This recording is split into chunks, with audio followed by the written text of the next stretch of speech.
TV Gospel Brasil. TV Gospel Brasil. Nós vamos falar de fé, amor e gratidão. Fique conosco. TV Gospel Brasil apresenta Vivendo com Fé. Fique conosco. Vamos falar de amor. Então, aqui no capítulo 9, a partir do verso 1, eu vou ler sobre um dos sinais do nosso Senhor aqui em João. No Evangelho de João, nós temos 7 sinais, ou seja, 7 milagres que o Senhor Jesus realizou. E esses 7 sinais, esses 7 milagres, eles começam nas bodas de Caná, na Galileia. Há uma cidade na Galileia chamada Caná, onde se faz umas bodas. E o Senhor Jesus é convidado para essas bodas, para esse casamento. E também os seus discípulos são convidados para esse casamento, para essas bodas. E nessas bodas o Senhor Jesus, ele transforma água em vinho. Ou seja, ele transforma água em vinho, transicionando de uma velha aliança para uma nova aliança. A água fala da maneira com que os homens eram purificados na lei de Moisés, através das abluções, através das lavagens cerimoniais, através desses banhos rituais. E o vinho fala da nova aliança no sangue de Jesus, fala dessa nova aliança que nos é concedida a partir do derramar do sangue de Jesus.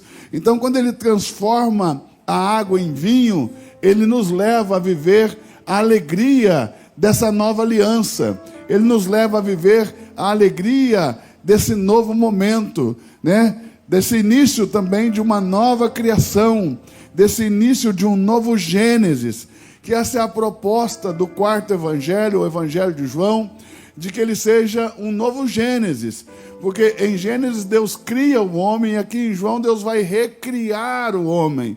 Em Gênesis Deus dá a Eva para Adão, aqui em João Deus vai preparar para o último Adão, que é Cristo Jesus nosso Senhor, a sua esposa, a igreja, que é como se fosse uma segunda Eva, ou a Eva do último Adão, a esposa do último Adão.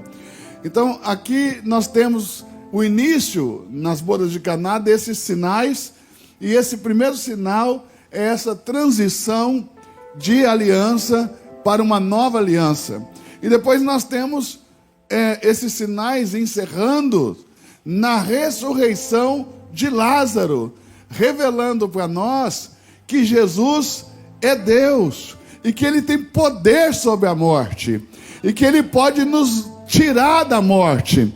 Mesmo depois de 4 dias sepultado, Jesus chama Lázaro de volta à vida, e Jesus vai ensinar em Betânia que não depende apenas da promessa do último dia para que o homem seja ressuscitado, né? Como Marta propõe: Senhor, eu sei que o meu irmão vai ressuscitar no último dia. E ela tinha essa expectativa escatológica de que o irmão dela fosse ressuscitar no último dia, assim como Jesus havia ensinado. Mas Jesus surpreende ela e diz: Marta, eu sou a ressurreição e a vida. E quando ele chega diante do sepulcro, mesmo depois de 4 dias sepultado, ele chama Lázaro para fora, e Lázaro ressuscita, revelando assim que o Messias do Senhor, Jesus Cristo, o homem de Nazaré, o Galileu de Nazaré, na verdade é o Filho de Deus, que foi enviado do céu, e que tem poder sobre a morte, e que é o Senhor da vida, e que é capaz de tirar da sepultura aquele que está sepultado já há 4 dias, e trazer de volta a vida, declarando: eu sou a ressurreição e a vida. Quem crê em mim, de maneira nenhuma morrerá, mas passará da morte para a vida. Será que você pode celebrar? Será que você pode celebrar? Será que você pode celebrar Jesus? Aleluia! Então, esse quarto evangelho, pode diminuir só um pouquinho o volume do teclado? Obrigado. Esse quarto evangelho, então, ele é o evangelho dos sinais. E o texto que nós vamos ler hoje, que fala da cura de um cego de nascença, é um desses sinais. Eles são 7 sinais. Um desses sinais é a cura desse cego de nascença. Jesus vai curar de maneira milagrosa, de maneira maravilhosa, um cego de nascença. E aqui em João nós temos 2 finais, ou seja, no Evangelho de João nós temos 2 conclusões. Nós temos uma conclusão no Evangelho de João, no capítulo de número 20, versos 30 e 31, e nós temos uma outra conclusão no Evangelho de João, no capítulo 21, versos 24 e 25. E por que nós temos 2 conclusões no Evangelho de João? Porque nós entendemos, estudando, e os estudiosos compreendem, que o capítulo de João, o número 21, é um capítulo que foi acrescentado de forma tardia ao texto, então se fez uma nova conclusão. Mas ambas conclusões concordam em uma coisa: os sinais no Evangelho de João existem pelo mesmo motivo. Então eu vou ler aqui o capítulo 20, no verso 30 e 31, que está escrito assim, ó: Jesus, pois, operou também, em presença de seus discípulos, muitos outros sinais. Ou seja, ele não operou apenas os 7 sinais que estão registrados no quarto evangelho. Ele operou muitos outros sinais em presença de seus discípulos. Ou seja, esses discípulos, então, são testemunhas destes sinais.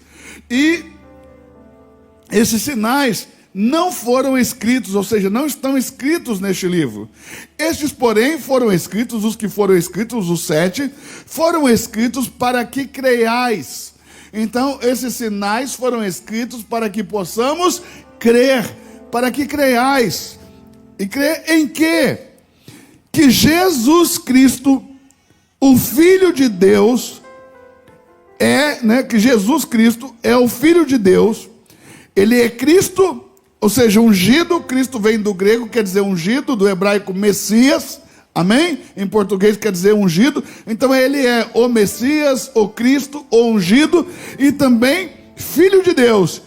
E para que, crendo, tenhais vida em seu nome. Ou seja, eu vejo os sinais, diante dos sinais, eu contemplo a sua glória, como está em João 17, 24, e contemplando a sua glória, creio, e crendo tenho vida em seu nome.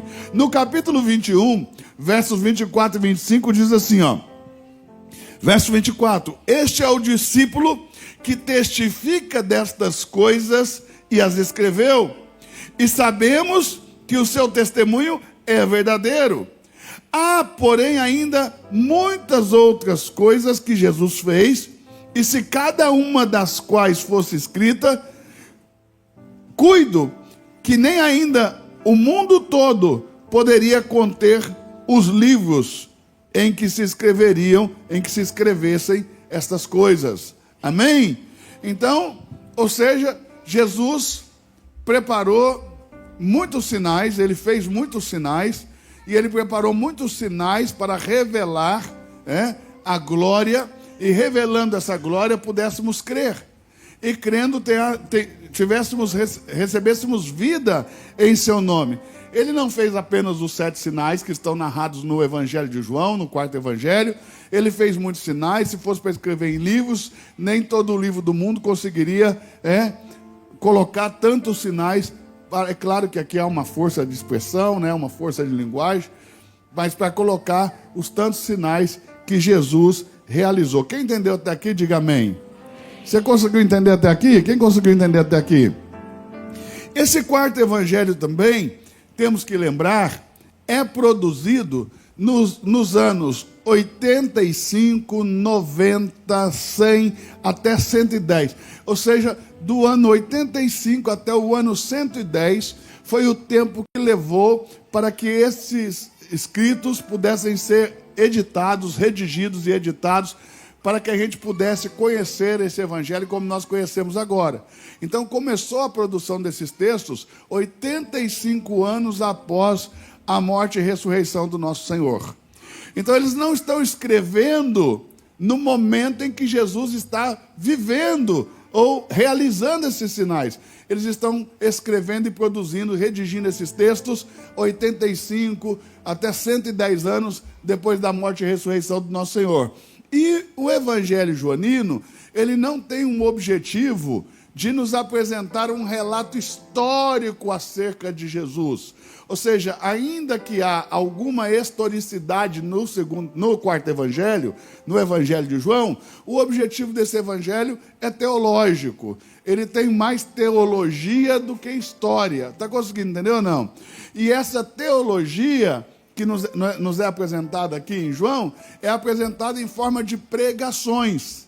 Então, você precisa compreender esses textos joaninos como quem está ouvindo uma pregação que está sendo feita 85 anos depois da morte de Jesus, para ensinar sobre o Evangelho de Jesus, segundo oralmente foi ensinado por João. O Evangelho é de Jesus, mas é ensinado por João. Então é Evangelho de Jesus segundo João.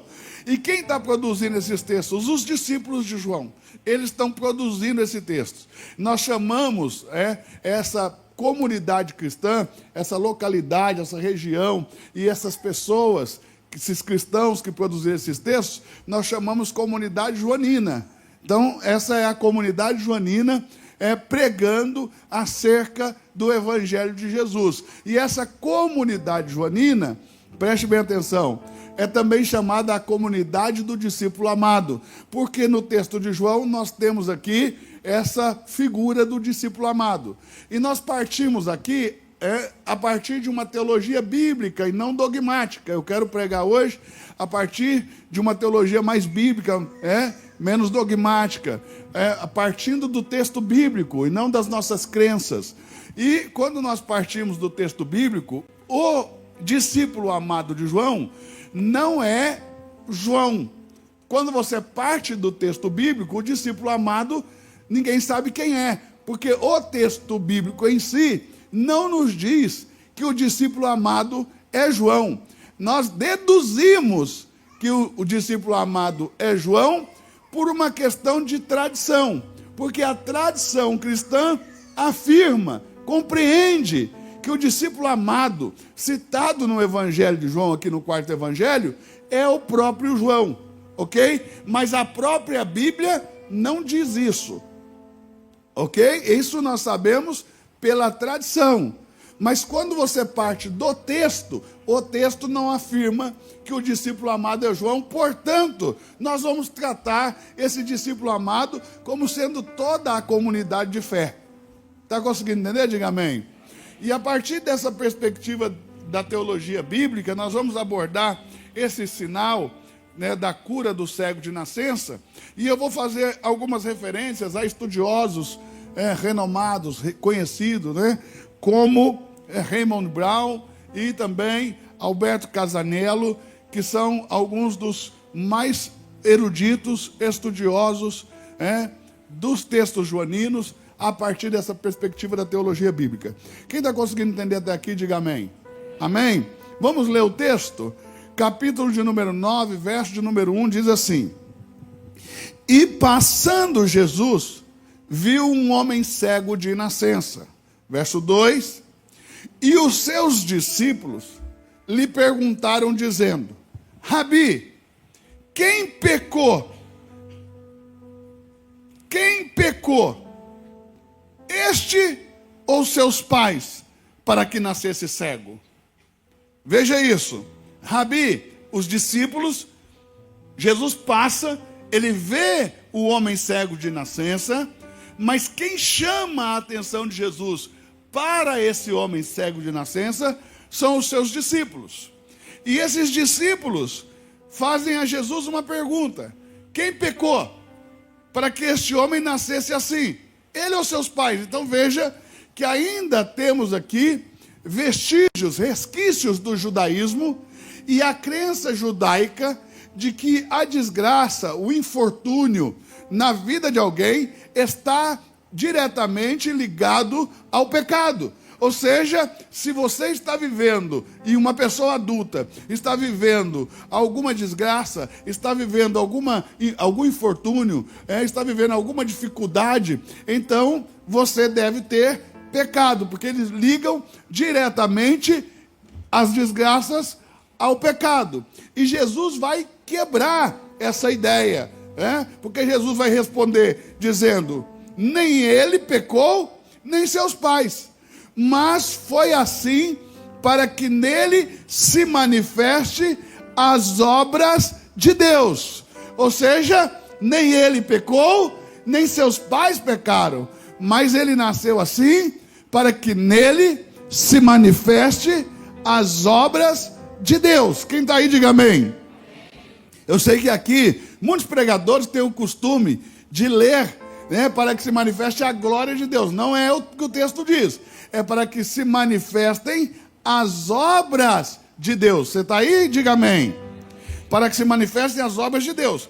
Convém que eu faça as obras daquele que me enviou, enquanto é dia. Então Jesus está dizendo: convém que eu faça as obras daquele que me enviou, enquanto é dia. Noite vem, quando ninguém pode trabalhar. Ou seja, Jesus está dizendo: eu preciso fazer as obras daquele que me enviou. Veja, Jesus não faz sua própria obra, ele faz a obra daquele que o enviou. E ele diz: eu preciso fazer essa obra enquanto é dia. Noite vem, em que ninguém pode trabalhar. Até aqui vocês estão entendendo? Diga amém. Enquanto estou no mundo, eu sou a luz do mundo. Então, quando ele fala noite vem, ele está falando da sua partida. E ele está dizendo: tenho que fazer enquanto é dia, ou seja, enquanto eu estou aqui, porque eu sou a luz do mundo. Olha isso, que coisa linda, né? Eu sou a luz do mundo. Verso 6. Tendo dito isto, cuspiu na terra. Eita glória.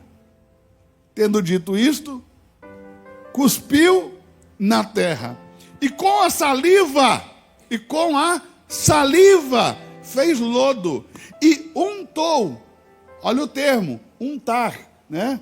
Eu lembro desse termo quando a minha tia fazia bolo e ela mandava a gente untar a forma. Quem lembra disso? Unta a forma aí, porque eu vou fazer aqui a massa do bolo enquanto você unta a forma aí. Então a minha tia sempre, quando eu era pequena, ela me mandava untar a forma. Então eu pegava manteiga e esfregava manteiga ali na forma onde ela ia fazer o bolo, para que ficasse todo cheio de manteiga ali, toda untada. Então, essa é uma terminologia que eu quase não vejo mais ninguém usar. Mas ele untou os olhos do cego com o lodo que ele fez com a sua própria saliva. É meio esquisito, não é? Você não pensa em Jesus fazendo isso, né? Mas ele pega dois elementos que são elementos que nós entendemos quando analisamos de uma forma contextualizada com a história, que esses dois elementos, tanto a terra como a saliva, eram elementos considerados curativos. A terra, porque o homem veio da terra, e a saliva era considerado um agente curativo. Ou seja, a saliva era um agente que curava. Eles acreditavam que havia na saliva poder de curar. Então, só que, dentro do judaísmo, vai dizer o Rabi Akiva, nos seus escritos antigos, que quando alguém usava saliva e passava numa ferida e proferia sortilégios, essa pessoa estava fazendo magia. Então aqui abriu espaço para que os judeus pensassem em Jesus como um feiticeiro, porque Jesus estava fazendo, ao olhar dos judeus, praticantes do judaísmo, como está nos escritos do Rabi Akiva, Jesus estava fazendo algum tipo de magia. Então os judeus não iam ver isso com bons olhos. Com certeza essa maneira com que Jesus decidiu curar abriu precedentes ali para muitas dúvidas se Jesus era de fato realmente um homem de Deus ou não, pela maneira que ele decide curar. Quem entendeu, diga amém. Verso 7. E disse: vai e lava-te no tanque de Siloé, que significa em hebraico enviado. Foi, pois, e lavou-se e voltou vendo. Então o cego foi e lavou-se e voltou vendo. Coisa linda. Quem está comigo? E voltou vendo. Então, os vizinhos do cego, os vizinhos, e aqueles que dantes tinham visto que era cego, diziam: não é este aquele que estava assentado e mendigava? Uns diziam: é este. E outros: parece com ele. E ele dizia: sou eu. As pessoas estão duvidando do seu próprio olhar, dos seus próprios olhos, né? Eles estão olhando para o cego de nascença, que agora vê, e eles estão perguntando: não é este o cego que ficava mendigando à porta do templo? E alguns diziam: é ele. Outros diziam: não, parece com ele, mas não deve ser ele, porque ele era cego, né? E ele dizia: sou eu, né? Sou eu mesmo. Veja isso, sou eu, disse ele. Verso 10. Diziam-lhe, pois: como se te abriram os olhos? Como te aconteceu dos seus olhos se abrirem? Ora, você não era cego? Você não era cego de nascença? Então a pergunta aqui no verso 10 é: como se te abriram os olhos? E ele respondeu e disse: o homem chamado Jesus. Aí era para dar um glória. Vou falar de novo. O homem chamado Jesus fez lodo e untou-me os olhos e me disse: vai ao tanque de Siloé e lava-te. Então eu fui, lavei-me e vi. Amém ou não amém? Então eu fui, lavei-me e vi. Que loucura! Olha isso. Ele não só responde como os olhos dele foram abertos, mas ele responde também quem lhe abriu os olhos. O homem Jesus, ele me abriu os olhos. E como que ele fez isso? Olha, ele fez lodo, untou os meus olhos, me mandou lavar no tanque de Siloé. Eu fui, lavei e vi. E vi. Lavei-me e vi. Que expressão bonita. Lavei-me e vi. Ou seja, quando somos lavados, podemos ver. Você está aí ou não? Olhe para quem está do seu lado e diga: quando somos lavados, podemos ver. Lavei-me e vi. Verso 12.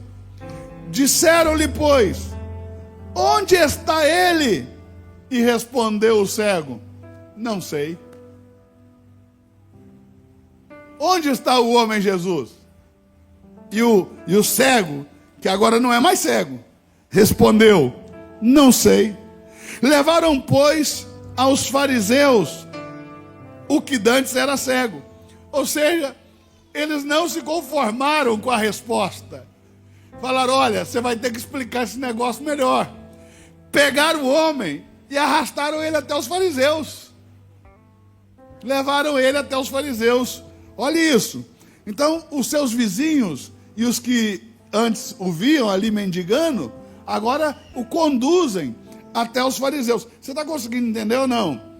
Isso aqui esse texto é muito intencional. Aqui tem muita teologia envolvida. E você vai entender isso aqui de uma vez por todas.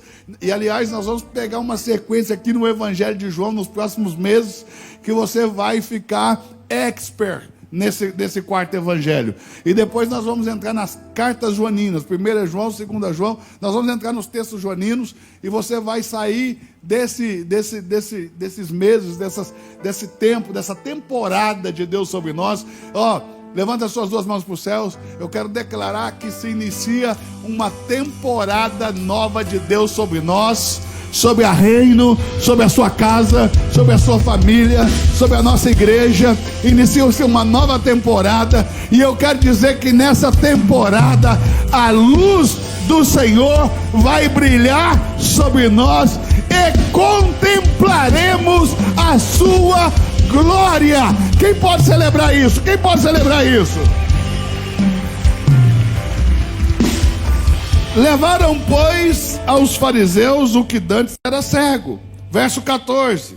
E era sábado quando Jesus fez lodo e lhe abriu os olhos. Olha o detalhe teológico. Era sábado. Então os judeus agora não vão ter só dificuldade por Jesus ter feito uma suposta, uma aparente mandinga, uma aparente magia. Eles também vão ficar zangados porque essa aparente magia, essa aparente cura milagrosa foi feita no sábado. Eles vão ficar também injuriados porque os judeus entendem que você não pode untar ninguém no sábado.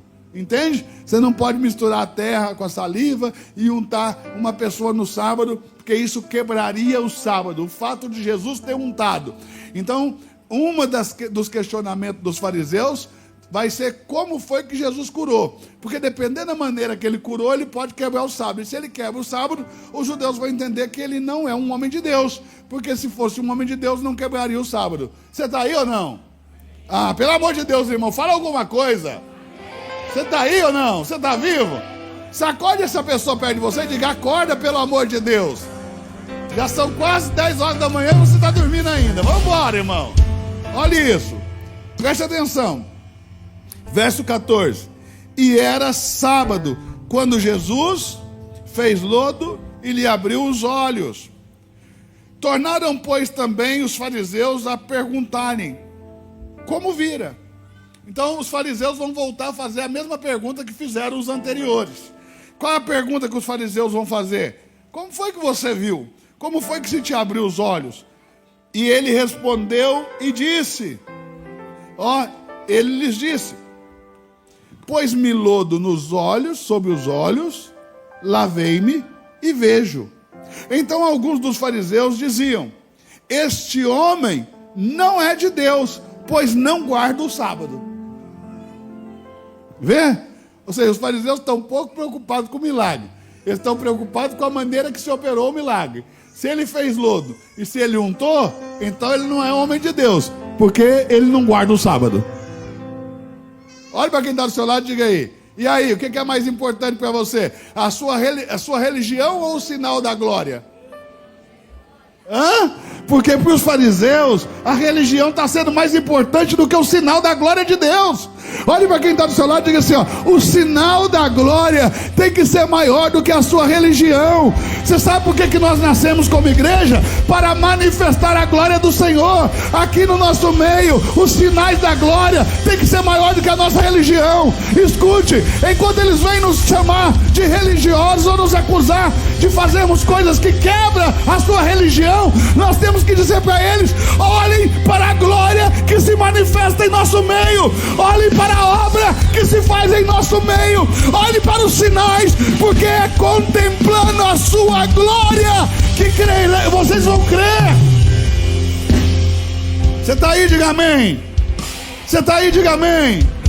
Você que vem à igreja, você que nos assiste online, você precisa entender que nós não fomos chamados para olhar uns para os outros e ver os defeitos uns dos outros. Nós não fomos chamados para ver as dificuldades da igreja. Não fomos chamados para ver, as frustrações, as decepções que ocorrem na vida em comunidade. Nós não fomos chamados para ver os excessos, os exageros. Nós não fomos chamados para fitar os nossos olhos na imaturidade, na infantilidade dos crentes. Não, fomos chamados para ver a sua glória, e não podemos tirar os nossos olhos da glória daquele que nos chamou.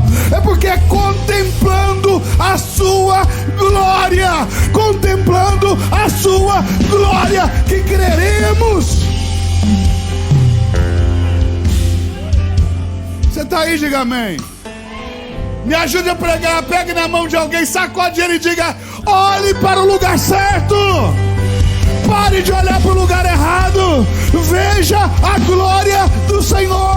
Contemple a glória do Senhor. Ah, meu Deus, se tiver alguém aí com o Espírito Santo que consegue exaltar o Senhor, glorificar o Senhor, celebrar o Senhor, celebre, glorifique.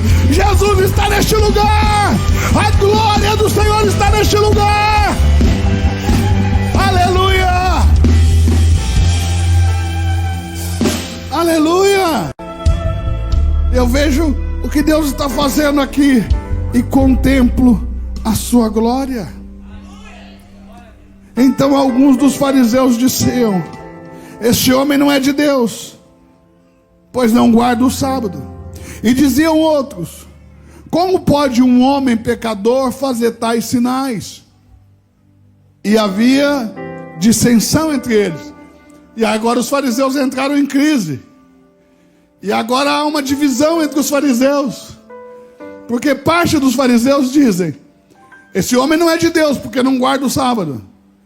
Aí outros questionam: tá, mas se ele não é de Deus, como faz tais sinais? Você está aí ou não? Você está aí ou não? As pessoas entram em crise, porque vê que nós rompemos com a religiosidade nessa igreja. Nós rompemos com o padrão religioso.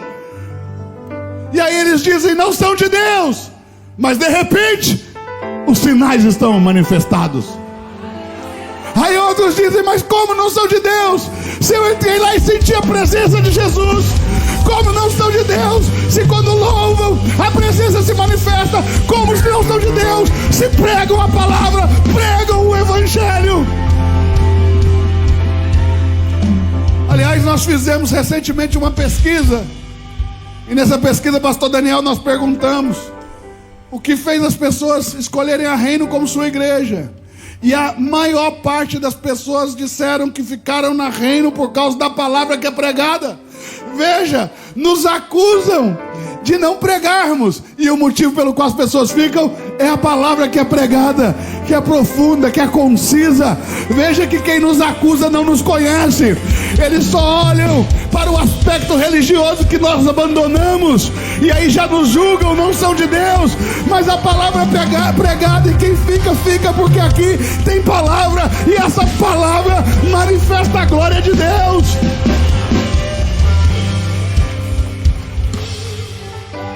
Aleluia!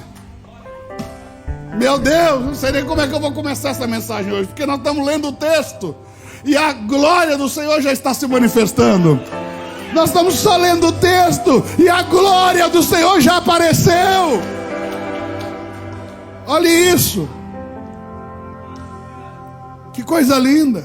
Verso 17: tornaram, pois, a dizer ao cego: tu o que dizes daquele que te abriu os olhos? E ele respondeu que é profeta. Disseram ao cego: você diz o que desse que te abriu os olhos? Os fariseus diziam: não é de Deus, porque não guarda o sábado. Outros diziam: mas se não é de Deus, como faz tais sinais? Aí perguntaram para o cego: você diz o que desse que te abriu os olhos? E o cego disse que é profeta. É profeta. Quem entendeu, diga amém. Verso 18. Agora no verso 18 vem os judeus. O que é que vem no verso 18? Os judeus, porém, não creram a seu respeito que tivesse sido cego. Agora os judeus vêm e falam o seguinte: não cremos que você um dia foi cego. Agora o cego não tem só que dar explicação de como foi curado, ele vai ter que provar que foi cego. Eu vou falar de novo. Agora o cego não só tem que dar explicação de como foi curado, de quem o curou, agora ele vai ter que provar que foi cego. Irmão, um dia você vai ter que provar que foi cego. Agora olhe para quem está do seu lado e diga assim: graças a Deus porque fui cego. Porque Jesus não abre os olhos de quem vê, só abre os olhos de quem não vê. Eu vou dizer de novo: graças a Deus porque fui cego. Porque Jesus não abriu os olhos de quem vê, Ele só abriu os olhos de quem não vê. Você está aí, diga amém. Você está aí, diga amém. Graças a Deus porque fomos cegos, porque hoje podemos ver. Ele nos abriu os olhos, Ele untou os nossos olhos, e agora vemos, nós vemos. Aleluia, aleluia, glória a Deus. Os judeus, porém, não creram a seu respeito de que tivesse sido cego e que agora visse. enquanto não chamaram os pais do que agora havia. Gente, o negócio foi tão sério que mandaram chamar os pais dele para testificar se esse homem nasceu cego. Agora vão aparecer os pais. Os pais desse homem eram o que nós chamamos, né, no estudo da teologia de João, de criptocristãos. Cripto vem de cripta, né? Criptocristão, cristão escondido. Muitos cristãos aqui no Evangelho Joanino são cristãos escondidos por medo dos judeus. Eles têm medo dos judeus. Então veja que esse relato do sinal do cego de nascença é cheio de tensões. É a tensão com os vizinhos, é a tensão com aqueles que o conheciam, é a tensão com os fariseus, agora uma tensão com os judeus. Então é cheio de tensões, né? E esses cristãos, eles eram cristãos escondidos porque eles tinham medo de serem expulsos das sinagogas. Ser expulso da sinagoga não é só dizer sai daqui, né? Essas pessoas que eram expulsas da sinagoga, eles eram também excluídos da vida em comunidade. Ninguém compraria mais nada dele, ninguém venderia mais nada para ele. Ele estava também excluído dos negócios, apartado da possibilidade de fazer negócios. Ele não iria mais visitar familiares, que os familiares não o receberiam mais em suas casas. Ele estava apartado da vida social. Então era muito sério quando você era expulso de uma sinagoga. Então muitos cristãos ficavam calados do fato de ser cristãos, assim como Nicodemos, José de Arimateia, que o texto joanino vai dizer que eram discípulos de Jesus, mas ocultos por medo dos judeus. Assim também os pais do cego. Os pais do cego vão responder aos questionamentos com muito cuidado, para não se revelarem cristãos por medo dos judeus. Vou ler o texto com vocês. Os judeus, porém, não creram a seu respeito que tivesse sido cego, e que agora visse, enquanto não chamaram os pais do que agora via. E perguntaram-lhes dizendo: este é vosso filho, que vós dizeis ter nascido cego? Como, pois, vê agora? Seus pais lhe responderam e disseram: sabemos que este é o nosso filho e que nasceu cego.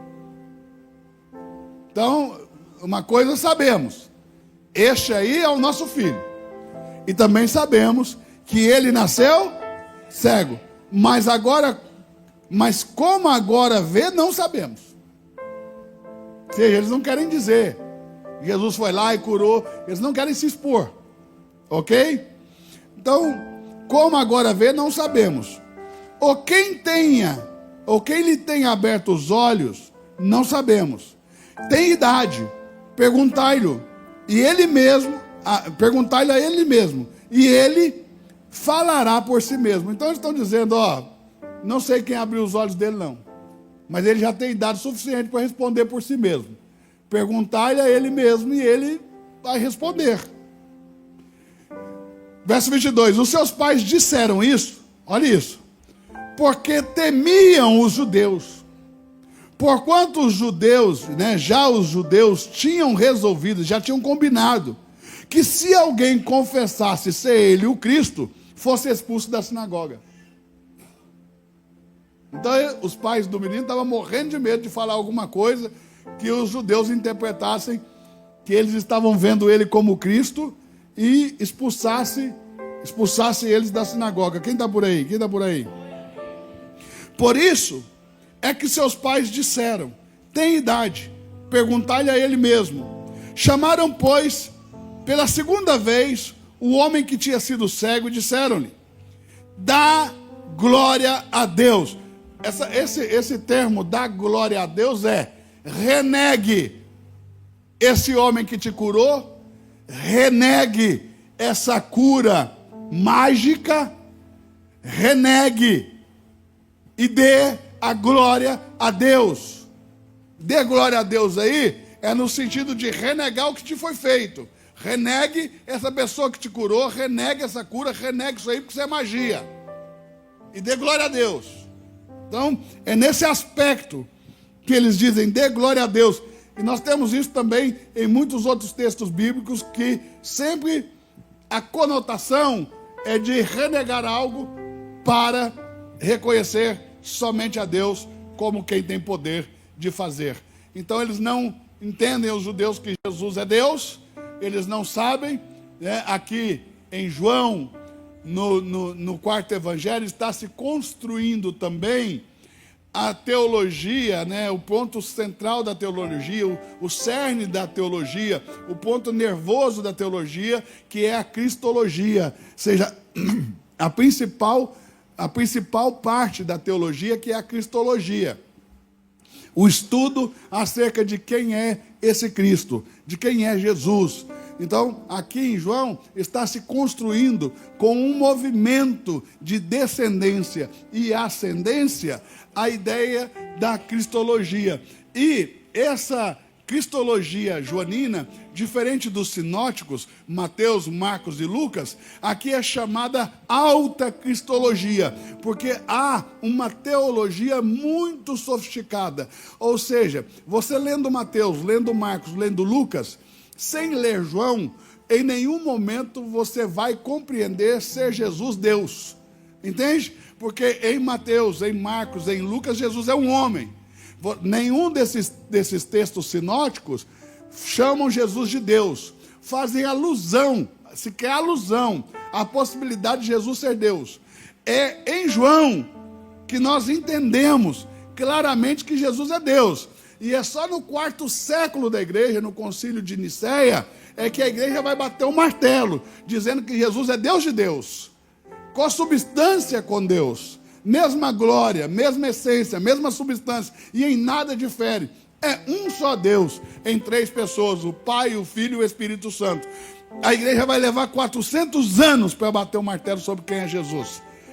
Aproximadamente 400 anos. Concílio de Nicéia 325, seja 325, depois de Cristo, é que no Concílio de Nicéia vai se bater o martelo de que ele é Deus de Deus. Então, é no credo niceno e na declaração do credo niceno que nós temos a igreja batendo o martelo de que Jesus é Deus de Deus. Quem está entendendo, diga amém. Mas em João, já no verso 1 é assim, ó: no princípio era o verbo, no princípio ele era a palavra, e a palavra estava com Deus, e a palavra era Deus. Então, em João nós temos essa teologia sofisticada já, para a época, que é essa alta cristologia. Enquanto os sinóticos têm baixa cristologia, em João nós temos alta cristologia. Quem está conseguindo entender até aqui, dá um sinal de vida, diga alguma coisa em nome de Jesus. Verso 23: por isso é que os seus pais disseram: tem idade, perguntai-lhe a ele mesmo. Chamaram, pois, pela segunda vez o homem que tinha sido cego, disseram: dá glória a Deus, nós sabemos que este homem é pecador. Ou seja, dá glória a Deus, porque esse homem é um pecador, ele não pode estar te curando, você não pode dar glória para ele. Respondeu ele, pois, e disse: se é pecador, não sei. Uma coisa sei, é que, havendo eu sido cego, agora vejo. Você está aí, irmão? Fala alguma coisa, irmão. Diga assim comigo: não importa como você quer chamá-lo, não importa do que você quer acusar de pecador, acuse, mas uma coisa eu sei, e nada vai mudar isso: eu era cego e agora vejo. Olhe para quem está do seu lado, diga assim: ó, aquilo que se faz em ti. Não, pelo amor de Deus, você está aqui, irmão? Ou se a sua alma está penando por algum vale da sombra aí? Irmão, se você está aqui, sacode alguém e diga assim: ei, aquilo que Jesus fez em você, quando você desceu as águas do batismo, quando você recebeu o Espírito Santo, os sinais que em você se operou, precisa ser maior do que as fofocas, do que as intrigas, precisa ser maior do que a incredulidade dos parentes, dos amigos, precisa ser mais forte do que as acusações. A sua experiência com Ele precisa ser maior do que tudo isso. Uma coisa eu sei: eu era cego e agora vejo. Oh, rabandere candalaba shurianda, rabandoro covandere candalaba shai. Este é o povo de Deus, esta é a igreja santa de Jesus, a glória de Deus, para que contemplem a sua glória. Aleluia. Eu era cego e agora vejo. E tornaram a dizer-lhe: que te fez ele? Como te abriu os olhos? Verso 27. Respondeu-lhes: já vos disse, não ouvistes? Para que quereis tornar a ouvir? Quereis vós porventura fazer-vos também seus discípulos?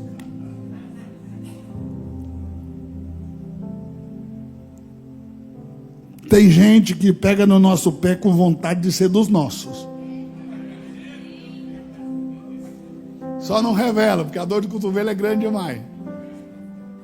Você consegue entender ou não? A dor de cotovelo é grande demais, então não revelam. Mas a vontade mesmo é de ser um dos nossos. Quereis vós, porventura, fazer-vos também seus discípulos? Então o injuriaram e disseram: discípulo dele seja tu, discípulo dele sejas tu. Nós, porém, somos discípulos de Moisés.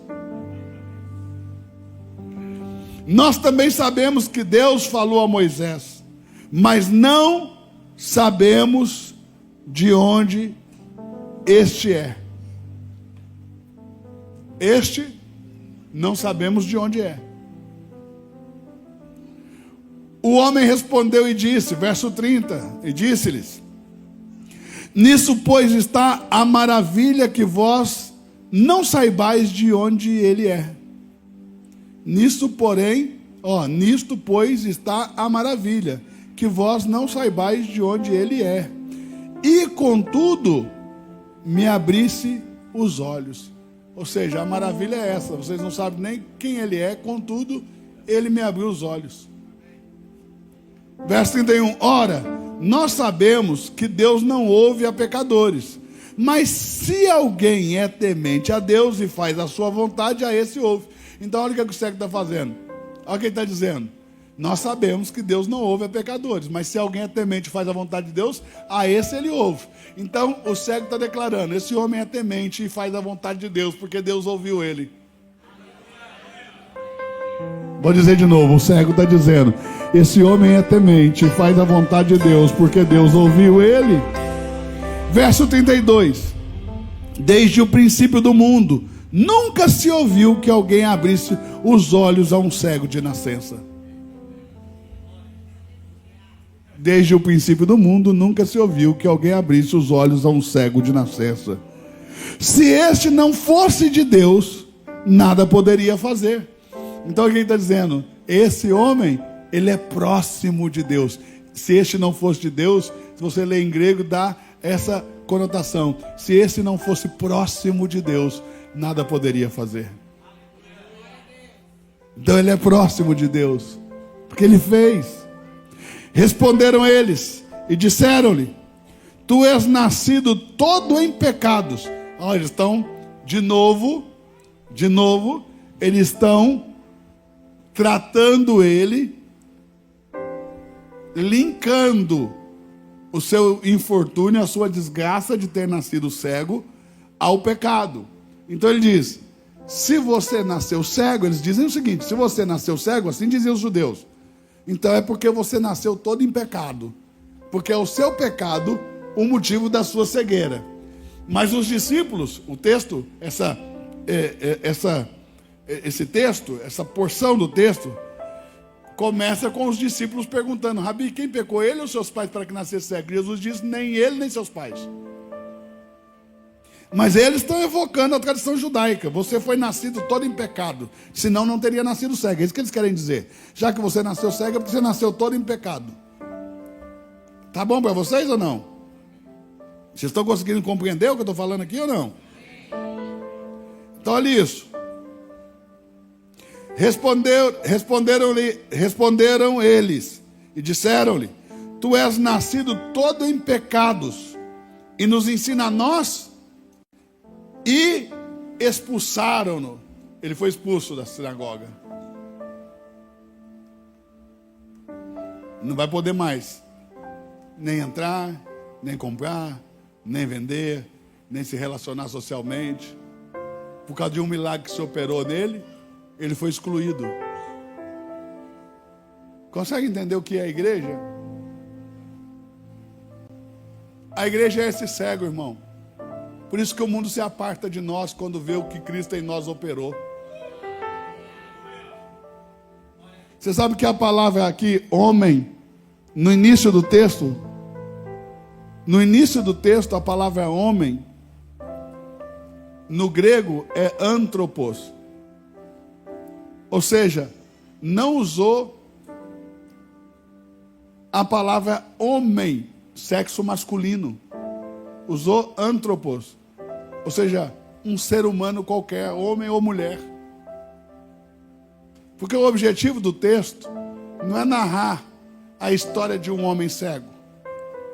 Aliás, a cura desse cego não tem na narrativa um peso antropológico, mas tem sim um peso cristológico, de revelar Jesus como Cristo. Ou seja, o milagre não é para que você foque no homem que foi curado, mas naquele que o curou. Não pegou. Está pegando? Quem está pegando? Quem está conseguindo pegar? Então, quando você, na maior parte das igrejas, lê esse texto, o foco está na cura do homem, ou seja, o foco é antropológico. Faz com que os homens olhem para si mesmos. Mas esse cego não foi curado com um viés antropológico, e sim cristológico, para revelar Jesus como Cristo, para revelar Jesus como Messias, para revelar Jesus como Deus. É para olhar para Ele e não para o homem. É para olhar para o Senhor. Está conseguindo entender? Diga amém. Jesus ouviu que tinham expulsado e, encontrando-o, lhe disse: crês tu no Filho de Deus? Ah, meu Deus. Crês tu no Filho de Deus? Ele respondeu e disse: quem é, Senhor, para que nele creia? Jesus lhe disse: tu já o tens visto, e é aquele que fala contigo. E ele disse: creio, Senhor, e o adorou. Creio, Senhor, e o adorou. Você está aí? Diga amém. Tu o tens visto. É este que agora fala contigo. E ele disse: creio, Senhor, e o adorou. E disse-lhe Jesus: eu vim a este mundo para juízo. Em outra tradução, eu vim a este mundo para discernimento. Aqui juízo não é de julgar e de condenar, mas é para emitir veredito, é para discernir, é para revelar. Eu vim a este mundo para juízo, para discernir, a fim de que os que não veem sejam curados, ou seja, para que os que não veem vejam, e os que veem sejam cegos. Ou seja, eu vim abrir os olhos aos cegos e vim fechar os olhos daqueles que veem, porque aquele que a partir da religião alega poder ver, eu cego e não me reconhece. Mas os que não veem, a esse abrem os olhos e me reconhecem, e me adoram, e são curados. Ei, ele veio para que aqueles que não veem, vejam, e os que veem sejam cegos. E aqueles dos fariseus que estavam com ele, ouvindo isto, disseram-lhe: também nós somos cegos? Os fariseus ficaram perturbados e disseram: também nós somos cegos. Dizei que somos cegos.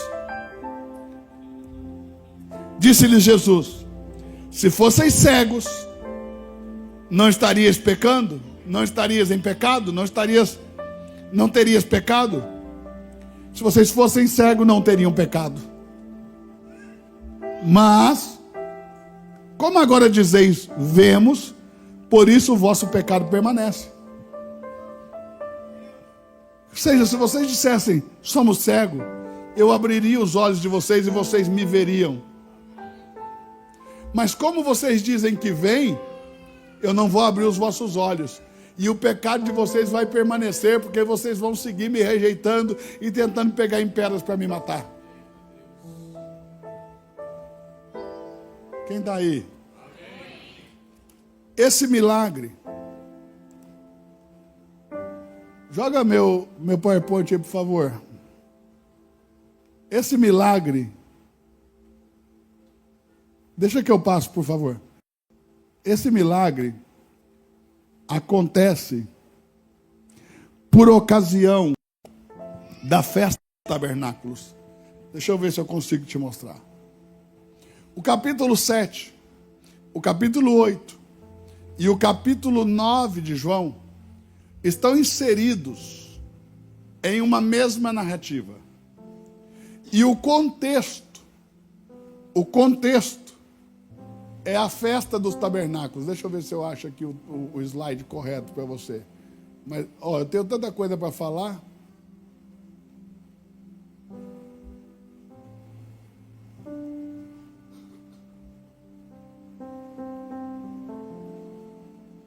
Aqui. Então, esse é o contexto. O contexto é o da festa dos tabernáculos, também chamada festa das tendas ou festa das cabanas. Em hebraico, Sucote. É a festa de Sucote. É a festa dos tabernáculos.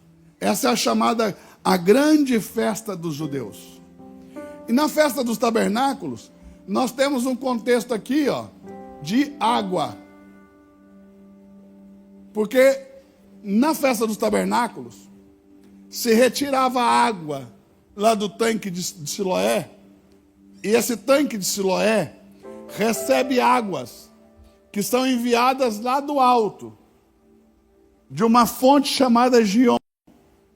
Então as águas da fonte de Gion elas descem por um túnel que cavou o rei Ezequias, um túnel de mais de 500 metros, Daniel. Inclusive, na última ida nossa a Israel, nós andamos dentro desse túnel. Esse túnel existe até hoje e é uma obra fantástica da engenharia antiga. As águas descem dentro do túnel. Nós andamos com águas até os joelhos. E essa água desce para o sul de Jerusalém, para a parte baixa do Vale do Cedron, para baixo do Vale de Inom, que é o Vale da Geena.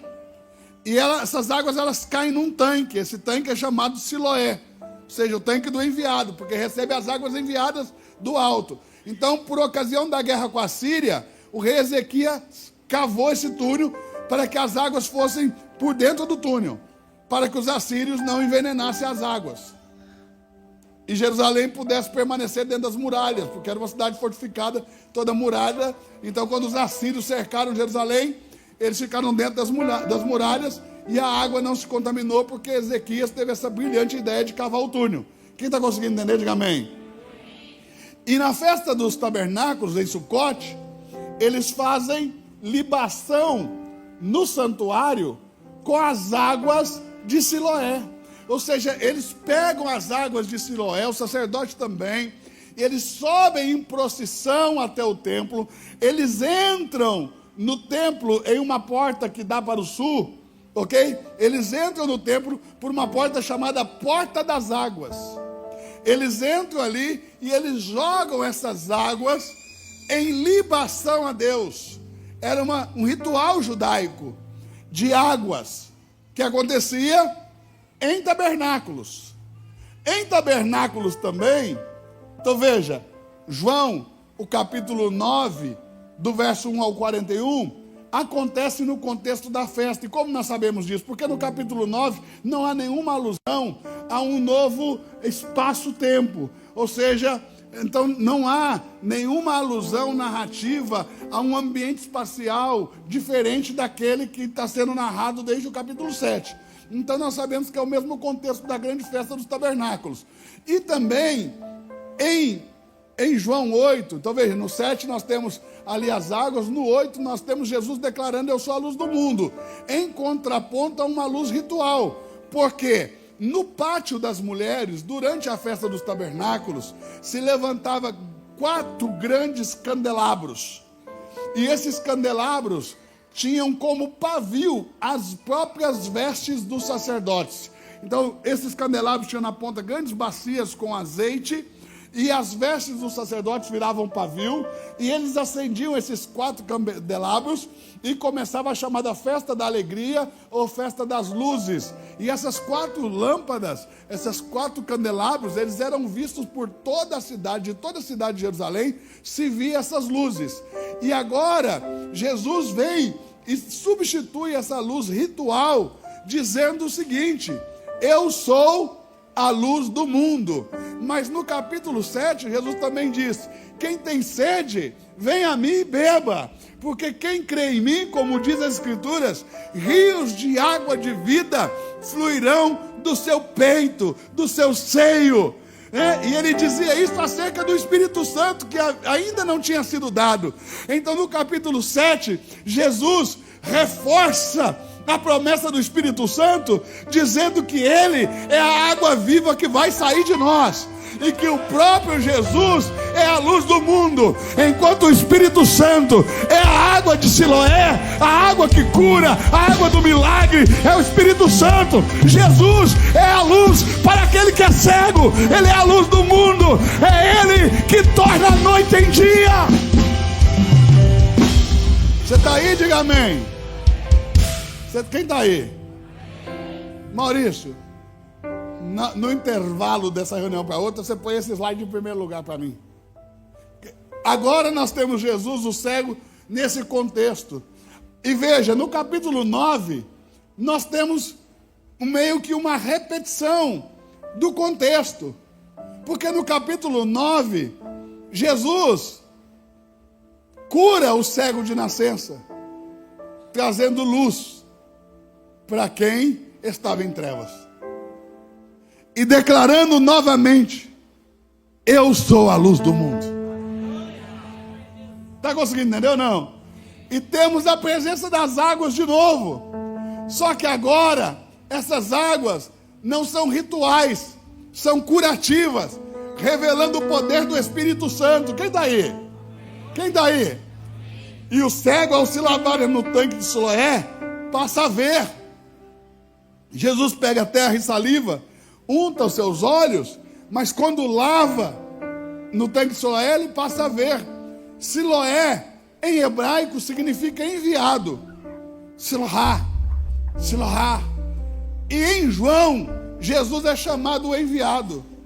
Quando o cego se lava no tanque de Siloé e é curado, ele está sendo curado em Cristo.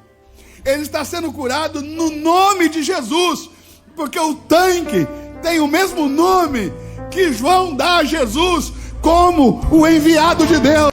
Assim como as águas que vêm de Gion são enviadas para Siloé, Jesus é enviado do céu para a terra, e é em Cristo Jesus que o cego passa a ver. É no nome de Jesus que o cego passa a ver. Você está por aí, meu irmão?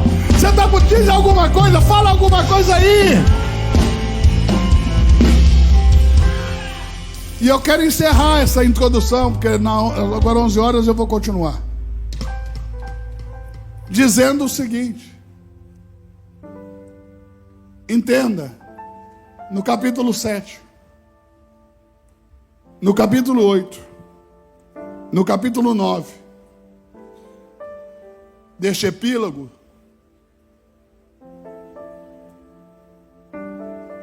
seja o capítulo 7 e 8, contextualizam o epílogo do capítulo 9. Jesus está andando, Jesus está em movimento, Jesus está caminhando, Jesus está passando. E sabe como é que diz o texto? E passando viu um homem cego de nascença. Eu vou dizer de novo. Está escrito assim, ó. E passando, viu um homem cego de nascença. Jesus está passando. Jesus está passando. Jesus está caminhando. Jesus está passando. E essa caminhada de Jesus, ela inicia-se dentro do templo. Porque dentro do templo, eles tentam lapidar Jesus. Eles pegam em pedras para matar Jesus apedrejado. Capítulo 8, verso 59, se puder colocar aqui para mim. Capítulo 8, verso 59 de João. Tem alguém aí? Olha isso. Então pegaram em pedras para lhe atirarem. Mas Jesus ocultou-se e saiu do templo. Passando pelo meio deles, assim se retirou do templo. Então Jesus está saindo do templo. E inevitavelmente ele vai encontrar aquele que em uma das portas do templo, do lado exterior, mendigava. Era cego, de nascença. E Jesus o vê. Jesus viu quem não podia vê-lo. Eu vou dizer de novo. Jesus viu quem não podia vê-lo. Mas o engraçado é que algo inusitado vai acontecer. Os discípulos de Jesus vão aparecer. E são eles que vão chamar a atenção de Jesus para o cego. Mas os discípulos de Jesus sumiram do contexto. Lá no capítulo 6, verso 66. Joga aí para mim. A última vez que eles aparecem no capítulo 6, verso 66. Joga aí, por favor, na tela. Desde então, muitos dos seus discípulos tornaram para trás e já não andavam com ele. Então isso aqui, gente, não é mérito apenas nosso, viu? Espantar discípulos. Jesus também fazia. Irmão, quando você decide obedecer a Deus, você espanta muita gente, até discípulos. Vou falar de novo. Quando você decide obedecer a Deus, muita gente te deixa. Muita gente torna para trás. Muita gente volta para o lugar de onde veio. Porque quando você decide obedecer a Deus, não são muitos que vão com você, mas os que Deus escolheu. Muitos dos seus discípulos tornaram para trás. E eles desaparecem. E eles vão aparecer de novo só lá no capítulo 11, verso 7. Só que, inusitadamente, no capítulo 9, verso 2, os discípulos aparecem. Como quem não deveria estar ali. Mas estão. E dizem: quem pecou, este ou seus pais, para que nascesse cego? Jesus diz: nem ele nem seus pais. Jesus quebra essa ideia de ter uma ligação direta entre o pecado e a enfermidade, entre o pecado e a desventura, a desgraça. Consegue entender? Diga amém. Jesus quebra isso, e não só uma vez. Lá em Lucas, no sinótico, Jesus vai quebrar essa ideia falando sobre a torre de Siloé que caiu sobre os galileus. Uma torre chamada Torre de Siloé, essa torre cai e ela mata 18 galileus. E aí Jesus olha para as pessoas, olha para os seus discípulos e dizem: vocês julgam, né, dentro da visão judaica, que esses 18 desafortunados que morreram esmagados pela torre que caiu, serem mais pecadores do que os que não foram esmagados. Eu vou ensinar para vocês, eu afirmo para vocês, que de maneira nenhuma isso é verdadeiro. Todos são pecadores, e todos precisam se arrepender. Esses aí estavam no lugar errado, na hora errada, e a torre caiu sobre eles. Mas os que não morreram com a torre, são tão pecadores quanto, e se não se arrependerem, estarão todos condenados. Então não há uma ligação direta entre a enfermidade e o pecado. Sem falar que os discípulos estão propondo, dentro da visão judaica, a possibilidade de alguém ter pecado no ventre da mãe, como diz o Rabino Akiva, que alguns pecam no ventre. Ou da proposta reencarnacionista judaica, porque os judeus creem na reencarnação. Então, se esse pecou antes mesmo de nascer, se ele pecou para nascer cego, então ele pode ter pecado na vida anterior. E agora nessa vida nasceu cego, porque não alcançou o tikkun. O tikkun para os judeus é uma espécie de nirvana, que todos devem alcançar. E se não alcança, vive uma outra vida para tentar alcançar esse tikkun. E Jesus quebra essa ideia da possibilidade de você pecar numa vida anterior, ou de pecar no ventre da mãe, dizendo, ele não pecou. Ou seja, essa fábula judaica não tem nada a ver. Essa visão judaica está totalmente desalinhada com o céu. Ele não pecou. E nem seus pais. Mas assim nasceu, para que, vindo o dia, as obras de Deus se manifestem.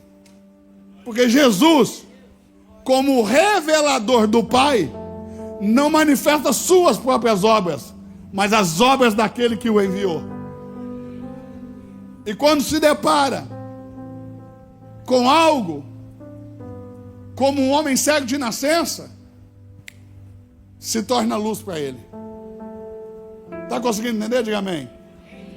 Mas o cego está do lado exterior do santuário, mendigando. Jesus passa e vê. Os discípulos chamam a atenção. Então vem a cura.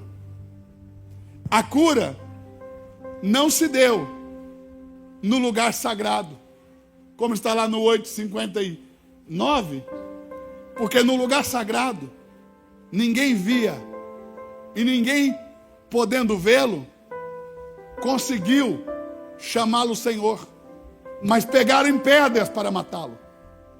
Mas do lado de fora do ambiente religioso, o milagre aconteceu. O que era cego passou a ver. Nós somos os do lado exterior, não somos os do lugar sagrado, onde julgamos conhecer a lei, onde julgamos saber o que é certo e errado, onde julgamos conhecer a Deus. Nós somos os do lado de fora, que estão necessitados, que não podem ver, mas é para esses que a luz vai brilhar.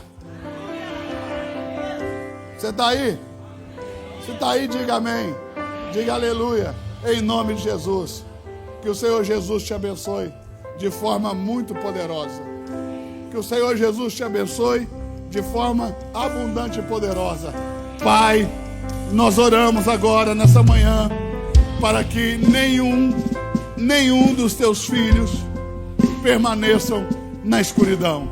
Nós oramos para que a luz do Evangelho de Cristo Jesus brilhe, nos dando vista, nos dando visão, nos fazendo enxergar. Pai, em nome de Jesus,